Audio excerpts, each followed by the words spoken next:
రాత్రే ఒప్పందానికి ఒప్పుకుని ఉంటే ఇప్పుడు ఈ కష్టం వచ్చేది కాదుగా. ఇప్పుడు ఒకవేళ మీ అక్క చచ్చిపోతే? మా తులసి అక్కకి ఏమీ అవదు. ఆత్మవిశ్వాసం కంటే ముందు నీ గతి చూసుకో. వెళ్ళు, వెళ్ళి పుస్తకాలు తీసుకురా. ఇవాళ మీ అందరి తిండి మందులు అన్నీ నేనే ఇస్తాను, ఎప్పటికిప్పుడే. వదిలే భీమ్, ఈయనకి తప్ప ఇంకేమీ పనుండదు. తులసి పద, లోపలికి పద. లోపలికెళ్ళి కాసేపు విశ్రాంతి తీసుకో. మంజుల, దీని చేయి పట్టుకో.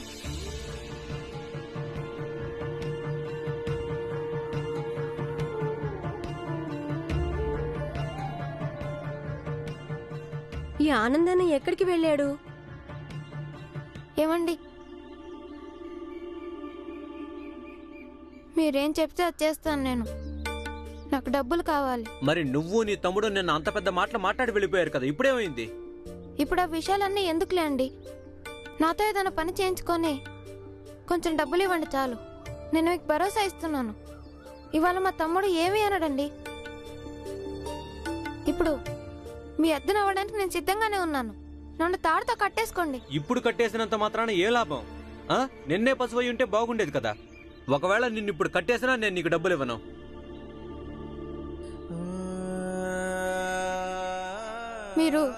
మీరు ఏ పనైనా చేయించుకోండి, కానీ డబ్బులు ఇవ్వండి చాలు. ఇంట్లో తినడానికి అసలు ఏమీ లేవు. మాకిప్పుడు డబ్బులు చాలా అవసరం అండి. ఏడవద్దు, ఎందుకంటే నీ జాతి వాళ్ల మీద మాకు జాలనేది కలగదు. అయినా డబ్బులనేవి కష్టపడి పనిచేస్తే వస్తాయి, ఏడిస్తే కాదు.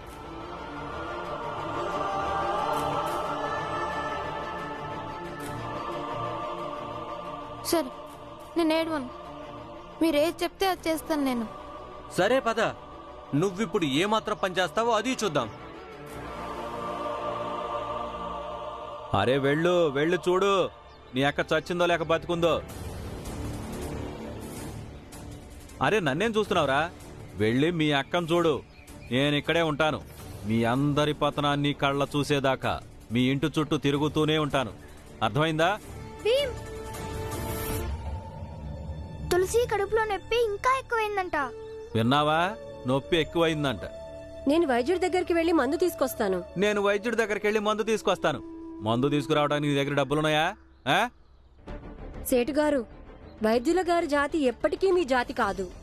వైద్యుల జాతి మానవత్వం అనే జాతి.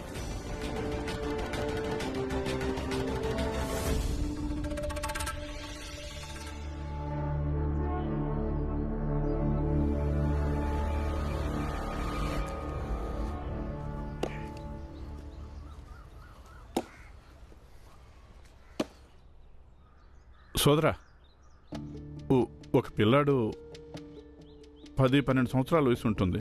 చాలా పేదవాడు. బిచ్చం అడుక్కొని అన్నం తింటాడు. మీరు వాడిని ఎక్కడైనా చూసారా? లేదు, నేను చూడలేదు. ధన్యవాదాలు.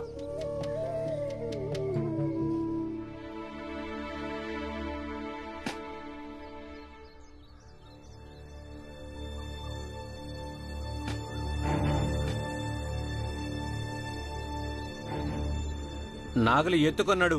ఇప్పుడు ఎద్దుకు బదులుగా ఈ నాగల్ని నువ్వే లాగాలి. అప్పుడేగా నువ్వు కూడా ఎద్దులాగా పనిచేసినట్టు అవుతుంది. ఏంటి చూస్తున్నావు? ఈ పొలమంతా దున్నాలి.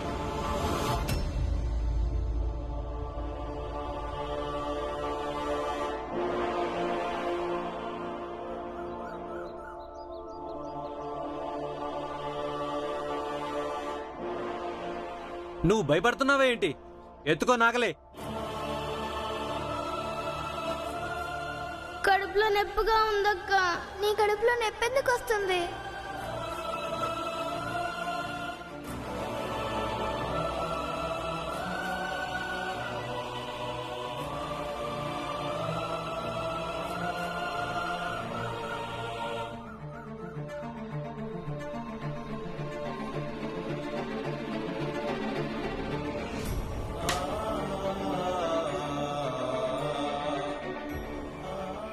నడు, చకచకా నడు.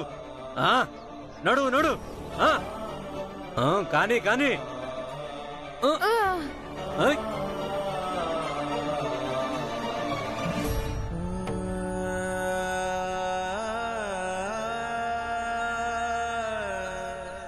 చూడండి, ఒక చిన్నపిల్లాడు ఇంటింటికి తిరిగి అన్నం అడుక్కొని తింటాడు. మీరు వాడిని ఎక్కడైనా చూసారా?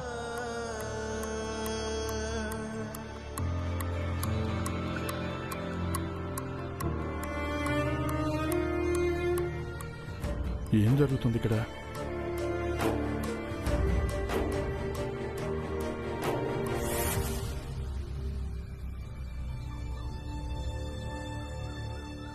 ఏం జరుగుతుంది? సోదరులారా, విభూతి తీసుకొని అందరూ పెద్ద మొత్తంలో విరాళాలు ఇవ్వండి. ఇది మహిమగల విభూతి. ఇది ఇంట్లో ఉంటే మీ కష్టాలన్నీ, బాధలన్నీ తొలగిపోతాయి. ఎందుకంటే స్వామీజీ దీన్ని తన చేతులతో ఆశీర్వదించాడు. దీన్ని ఆయన తన సిద్ధులతో చేశాడు. తీసుకోండి, తీసుకోండి.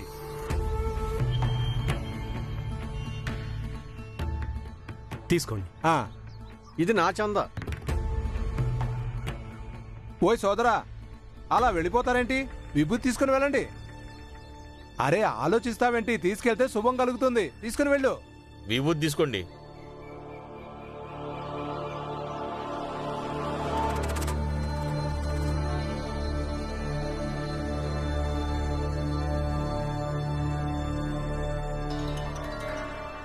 రామ్జీ, నువ్వు ఇక్కడ?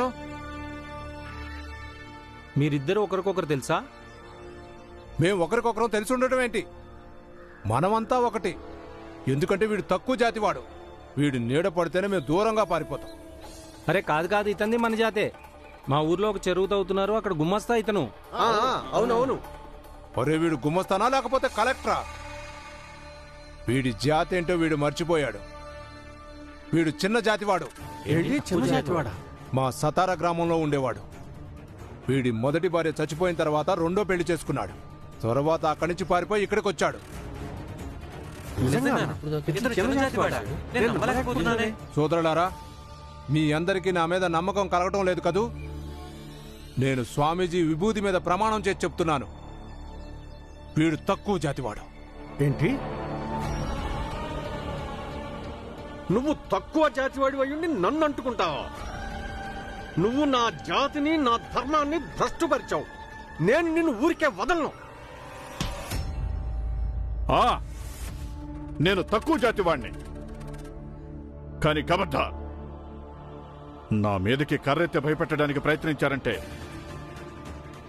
నువ్వు మంగేష్, నువ్వు వీళ్ళకి ఏదైతే చెప్పావో నా జాతి ఏంటో, మరి ఇది కూడా చెప్పు.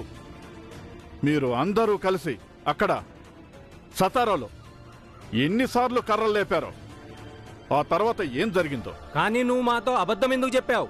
అబద్ధం చెప్పాలన్న ఉద్దేశం నాకు లేదండి, కానీ నా భార్యకి ఇష్టం లేకపోయింది. ఆమె తనది తక్కువ జాతి అని చెప్పుకొని అందరి చేత అవమానాలు పడడం. ఇదిగో ఇప్పుడే నువ్వు ఈ ఊరు వదిలిపెట్టి ఇక్కడి నుంచి వెళ్ళిపోవాలి. వెళ్ళిపోవాలి. సోదరులారా, వీడు తన జాతిని దాచిపెట్టి మీ అందరి జాతిని ఇంకా ధర్మాన్ని భ్రష్టు పట్టించాడు. అయినా మీరు వీడిని ఊరికినే వదిలేస్తున్నారా? చెప్తాం. వీడు నా ధర్మాన్ని భ్రష్టు పట్టించాడు. వీడిని నేను ఊరికే వదిలిపెట్టను. నువ్వు ఇక్కడే ఉండు.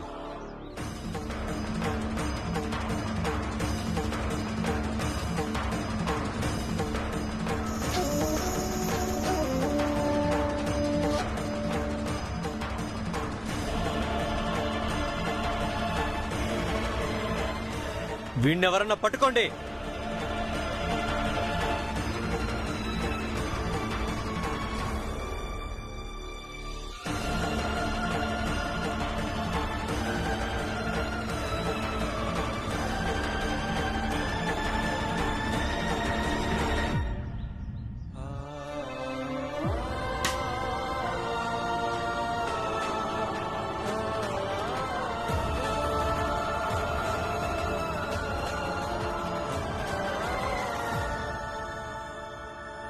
వైద్యులు గారు, మా తులసి అక్కకి బాగా కడుపులో నొప్పిగా ఉంది.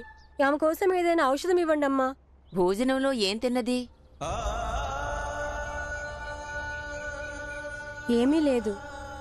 తను రాత్రి నుంచి పస్తే ఉంది. సరే.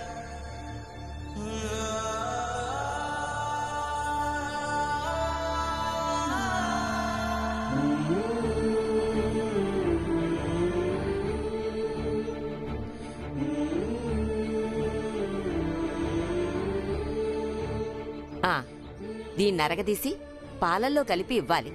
కానీ గుర్తుంచుకో, దీనిలో ఒక్క చుక్క కూడా నీళ్లు కలపకూడదు. త్వరగా గుణం కనిపిస్తుంది. తీసుకో. కానీ నా దగ్గర డబ్బులు లేవమ్మా.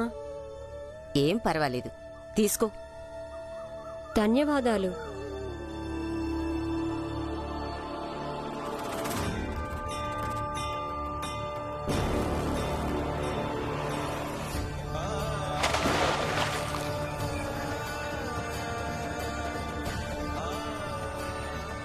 కొట్టండి, కొట్టండి వాడిని, కొట్టండి, కొట్టండి వాడిని,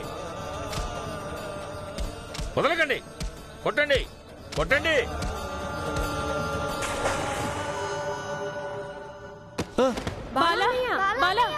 ఎవరు చేశారు ఇది? సర్వజ్ఞ మహాశయ, ఇంకా ఆయన మనుషులు.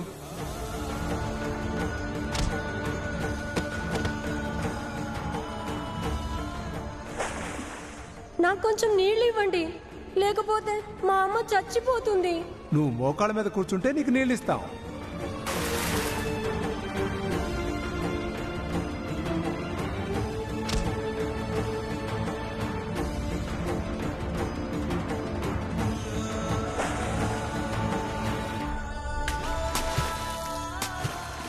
చాలు సోదరులారా,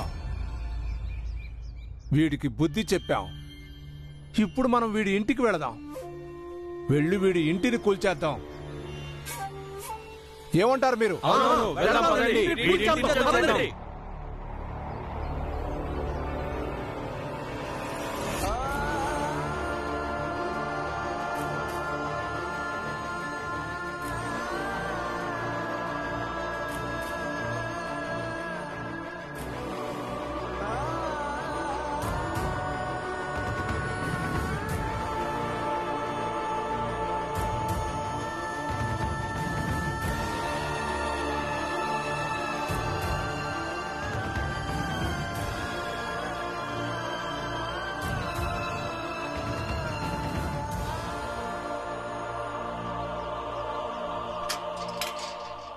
బాలా, వెళ్ళు.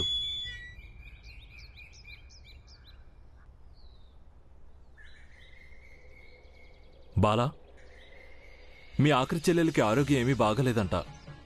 ఇంట్లో అందరూ కంగారు పడుతున్నారంట. ఏమైంది తులసికి? ఏమో తెలీదు. నువ్వెళ్ళు. కానీ నా దగ్గర డబ్బులు లేవు. ఇంకా జామీన్ ఇవ్వడానికి వకీలు కూడా లేడుగా.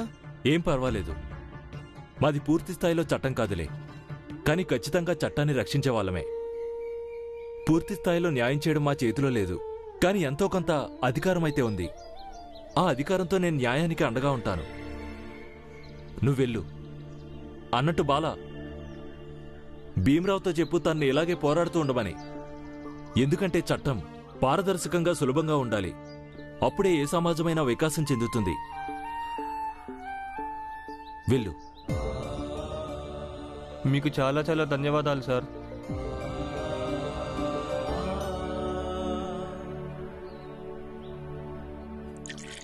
మీరు నాకు కూడా కొంచెం పాలు పోయండి అయ్యా.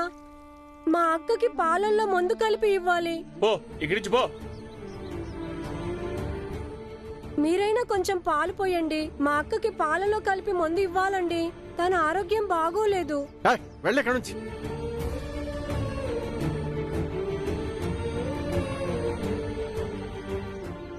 అమ్మా, అమ్మా, మీ దగ్గర పాలున్నాయా? ఉంటే నాకు కొంచెం పొయ్యండి అమ్మా. మా అక్కకి పాలల్లో కలిపి మందు ఇవ్వాలి. లేదు, ఇక్కడి నుంచి వెళ్ళు.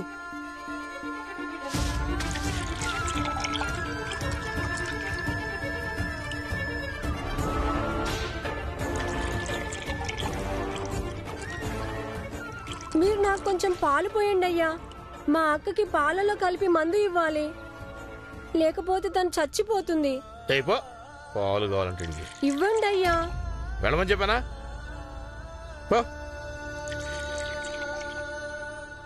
రామ్జీ, ఇప్పుడు నువ్వు నీ జాతిని దాచిపెట్టి ప్రపంచంలో అన్నిటికన్నా పెద్ద తప్పు చేశావు. సోదరుడారా, వీడి ఇంటిని పూర్తిగా నేలమట్టం చేసేయండి.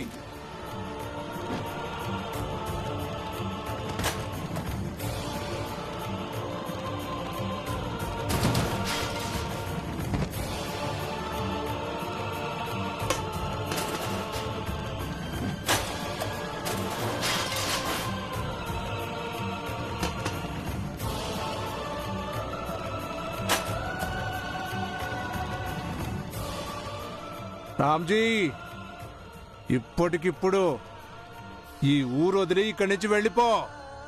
లేకపోతే నీకు తెలుసు కదా మేము ఏం చేయగలమో. నీ ఇంటిని నిలువునా తగలెట్టేస్తాం, అది మీ ఇద్దరితో సహా. ఈ ఇంటినే కాదు, నువ్వు ఈ ఊరును కూడా వదిలిపెట్టి వెళ్ళాలి, లేకపోతే రోజు బురదలో ముంచుతాము. అర్థమైందో? పోదండి సోదరులారా.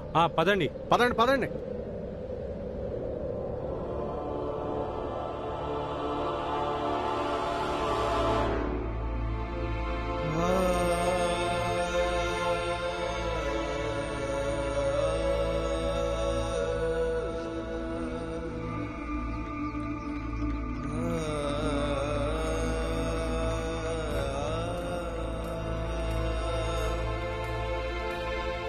ఇది మీకోసమే. మీరు చెప్పినట్లు ఈరోజు మా అబ్బాయిని బడిలో చేర్చాను. ఆ సంతోషంలో మా భార్య తీపి చపాతీ చేసింది. ఇదంతా మీరు చెప్పడం వల్లే సాధ్యమైంది. అందుకే మీకోసం దీన్ని తీసుకొచ్చాను. వీడు నా ధర్మాన్ని భ్రష్టు పట్టించాడు. వీడిని నేను ఊరికే వదిలిపెట్టను.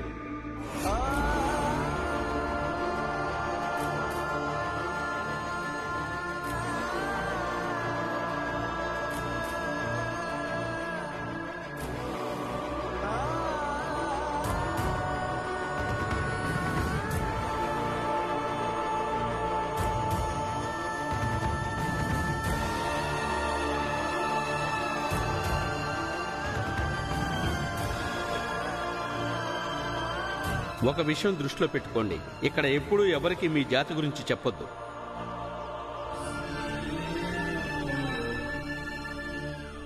మీది ఏ జాతి? మీ అందరిది ఏ జాతో మాది అదే జాతండి.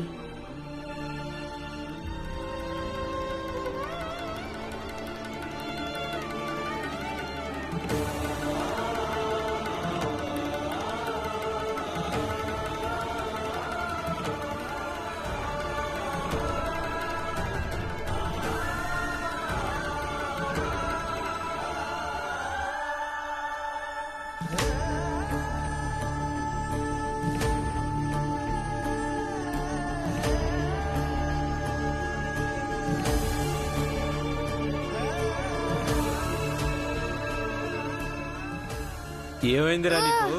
ఇప్పుడు నువ్వు చేయాల్సింది ఇంకా చాలా పని ఉంది. పొలం మొత్తం దున్నాలి. ఇలా చేస్తే నీకు డబ్బులు ఇస్తానా? నడు, గబగబా నడు. దమ్ము లేదేంట్రా నీకు?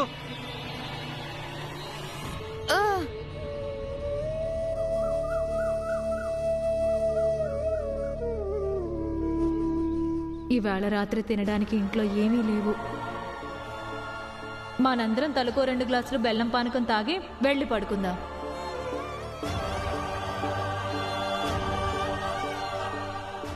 కడుపులో నొప్పిగా ఉందక్క. నీ కడుపులో నొప్పి ఎందుకు వస్తుంది? ఏమీ తినలేదుగా, అందుకే కడుపులో నొప్పి వస్తోంది.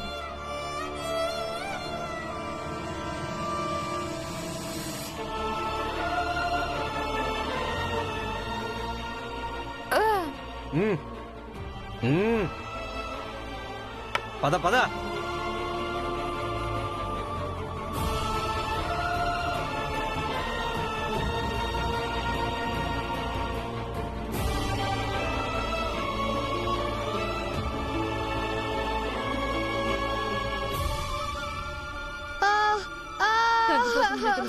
తగ్గిపోతుంది, కొంచెం ఓర్చుకో నాన్న. తులసి కొంచెం ఓర్చుకో. అదే తగ్గిపోతుంది, తగ్గిపోతుందిలే. బాలా, నువ్వు జైల్లో నుంచి ఎలా బయటకు వచ్చావురా? నొప్పిగా ఉంది. తులసి, తులసి ఏమైంది? ఏమో ఏమైందో తెలీదన్నయ్య. భీమ్ ఎక్కడా? భీమ్ మందు తేవడానికి వెళ్ళాడు. మరి ఆనంద్? ఆనంద్ ఎక్కడికి వెళ్ళాడో తెలియదు బాలా. నేను వెళ్ళి చూసొస్తాను. నేను వెంటనే వస్తాను తులసి. ఇప్పుడే వచ్చేస్తాడు. భీమ్ కూడా మందు తీసుకుని వచ్చేస్తాడు. వేసుకుంది గాని తగ్గిపోతుందిలే. అన్నయ్య వెళ్ళాడుగా, మందు తీసుకురావడానికి. వచ్చేస్తాడు తల్లి, కాస్త ఓర్చుకో, తగ్గిపోతుంది. కాస్త ఓర్చుకో అమ్మా. నీకేమీ కాదు తులసి.